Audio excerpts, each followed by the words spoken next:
C'est l'heure de notre rendez-vous hebdomadaire avec toute l'actualité de notre championnat de National 3 Grand Est.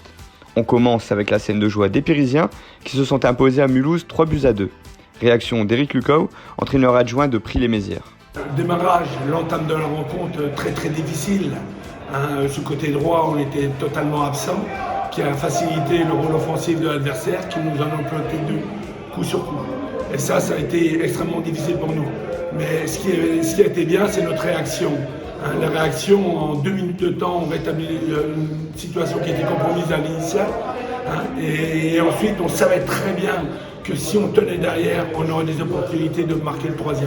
C'est ce qui est arrivé. Et c'est vrai que c'est une belle victoire parce qu'elle nous replace correctement au classement, mais surtout, on est dans une continuité de résultats. Belle victoire des Troyens qui enchaînent face à la Faigue sur le score de 3-1. Retour de Fares Bouzid, entraîneur de la réserve troyenne. Et derrière, on s'est retrouvé émotionnellement sur un match où pendant 5 à 10 minutes, les deux équipes auraient pu passer devant. On aurait pu passer à 2-1 comme la Faigue aurait pu passer à 2-1.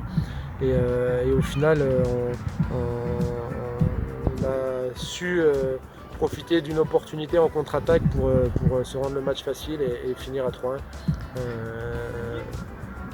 Donc plutôt content de la prestation collective des joueurs face à une équipe au final de la FEC qui a été performante et qui nous a posé beaucoup de problèmes.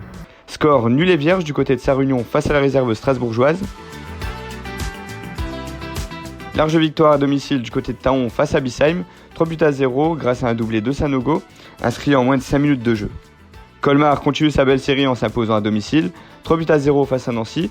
Retrouvez la réaction d'Amaury Bischoff, joueur du SR Colmar. Bon collectif, le danger peut venir de partout, donc on n'a pas d'individualité qui font que chaque week-end on compte sur lui, on compte sur tout le monde bien sûr. Il y a des gens qui marquent des buts, des gens qui font des passes de but, il y a un bon gardien derrière qui arrête des pénaltys, il y a une bonne défense autour d'Abdou Davera.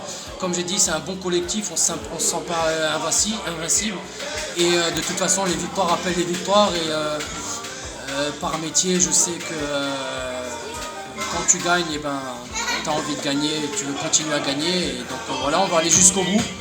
On ne se précipite pas, on prend match après match, on va jusqu'au bout. Et maintenant, il faut faire le plein la semaine prochaine contre Épernay à domicile. Les Sparnassiens arrachent le nul face à Raon en égalisant dans les dernières minutes. Interview de Benjamin Chicot, joueur du RC Épernay.